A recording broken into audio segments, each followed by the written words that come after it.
अच्छा एक बात बताओ, कोमा में जो व्यक्ति होता है, कोई व्यक्ति मान लो कि कोमा में चल जाता है, तो व्यक्ति जीवित होता है कि मतलब मर जाता है, या मैं कहने का मतलब सजीव होता है कि निर्जीव होता है? जिसमें कहने का मतलब है कि एक मतलब कि गहरी नींद होती है, समझ गए? कोमा एक क्या है? गहरी नींद होती है। और उस गहरी नींद में जाने के बाद वो इंसान है, सुन सकता है, देख भी सकता है, लेकिन वो कुछ बोल नहीं सकता है। समझ गया? आपके सामने वो कुछ बोल नहीं सकता, इसलिए कहा जाता है कि उसको जीवित आप न उसको आप मुर्दा कह सकते हैं, यानी कि निर्जीव उसको आप नहीं कह सकते। देखिए मानव शरीर में सबसे इंपॉर्टेंट चीज होता है, जानते हैं क्या चीज? मस्तिष्क।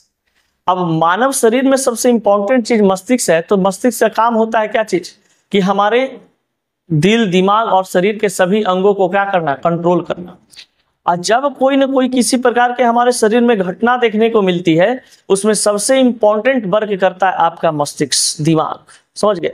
और ये जो दिमाग होता है ना, ये आपको मतलब किसी भी रूप में, जैसे मान लिया जाए कि देखिएगा कोई व्यक्ति आपको गोड़ छूने के लिए आता है, आप उसको तुरंत आशीर्वाद देते हैं ना, तो ये तुरंत सिग्नल बैठाता है मस्तिष्क को। समझ गए? या कोई व्यक्ति आपको टच करे, किसी बैड स्पर्श करे या सही स्पर्श करे, राइट स्पर्श करे, आपको पता चल जाता है, उसके बारे में पता चलता है कि नहीं ये व्यक्ति हमारे साथ गुड स्पर्श कर रहा है या बैड स्पर्श कर रहा है। तो स्पर्श से भी पता चल जाता है कि मनुष्य किस प्रकार से हमें छू रहा है। समझ गए ना?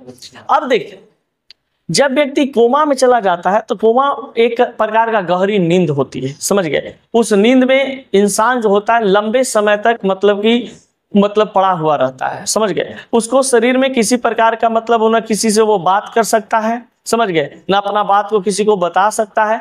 उसके शरीर में दिल काम कर रहे होते हैं, मस्तिष्क काम कर रहा होता है, श्वसन की प्रक्रिया उसको चालू होता है, मांसपेशियां जो भी मतलब ब्लड सर्कुलेशन होते हैं वो काम करते रहते हैं, लेकिन वो व्यक्ति बोल नहीं सिर्फ सकता है। समझ गए? कभी कभी केस में मलमूत्र भी त्याग करते हैं। कुछ कोमा में ऐसे व्यक्ति होते हैं जो मलमूत्र त्याग करते हैं, कुछ ऐसे भी कोमा का केस होता है जिसमें मलमूत्र त्याग नहीं करते हैं। अब कोमा में जाने का दो रीजन होता है। अगर कोई व्यक्ति ज्यादा सोच रहा है, समझिए किसी एक चीज के बारे में लगातार कई महीनों से सोच रहा है, समझ गए, तो व्यक्ति के दिमाग में क्या होता है कि कोमा में जाने का खतरा बढ़ जाता है।